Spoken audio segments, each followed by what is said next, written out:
On March 13, 2020, Breonna Taylor was murdered by police officers who shot her 8 times in her own bed in Louisville, Kentucky.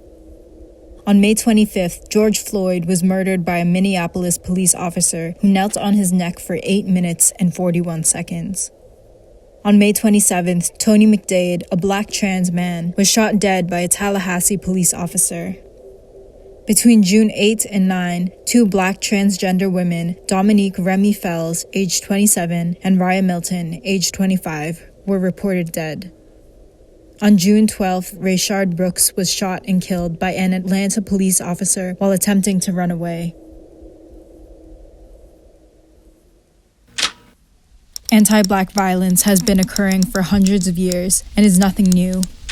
The current mobilization for justice led by the Black Lives Matter movement and other local and grassroots groups is more than a response to these recent murders.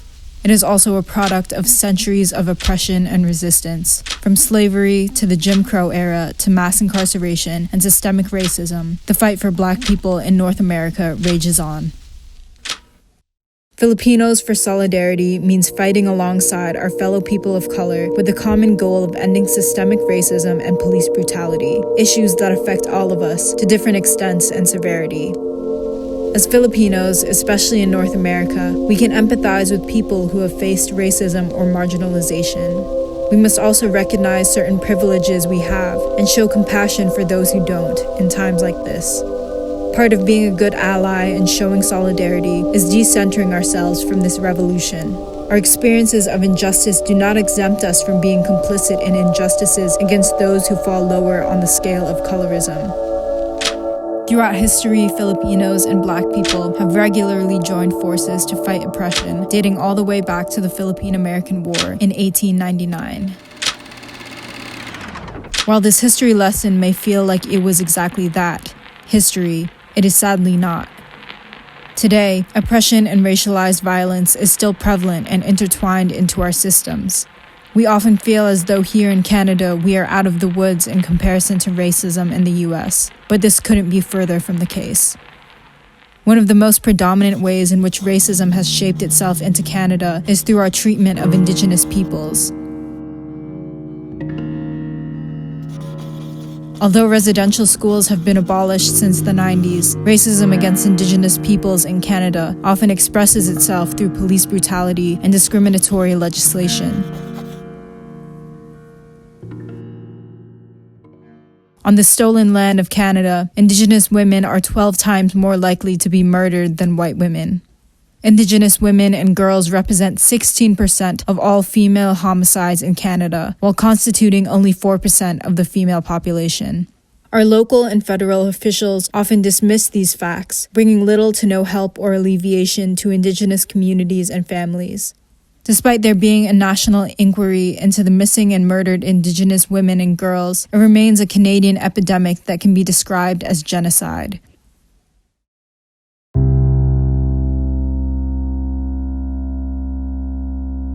On May 27, 2020, Regis Korchinski-Paquette, a Black Indigenous woman, died after police were called to her Toronto apartment to escort her to a rehabilitation center.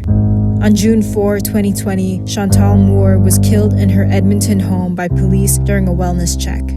These 2 recent tragedies reveal how broken both the Canadian police system is, as well as the treatment of Indigenous women nationwide. It is evident that racialized violence can be felt for every minority in North America. To quote DJ Cuttin Candy in her presentation for Filipina XO's Decentering in Solidarity for Black Lives on June 13th, Filipinos must come to the understanding that anti-Blackness and anti-Black racism is the fulcrum and the blueprint of white supremacy and how it functions.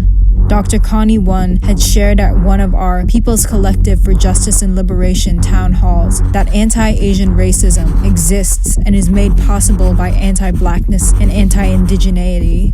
In essence, we have shared common colonizers and we share common oppressors today. The Black Lives Matter movement is important for all people of color fighting against white supremacy. The struggle for liberation from these systems is ongoing, organized, and done as a collective. It takes the lead of Black feminists, the working class peoples, and women to exemplify the power of collective organization through a socialist and revolutionary stance that aims to destroy political and economic systems of capitalism, imperialism, and patriarchy. Our solidarity with our Black and Indigenous siblings should grow and be strengthened by the fact that our solidarity is bound by our common struggle for liberation.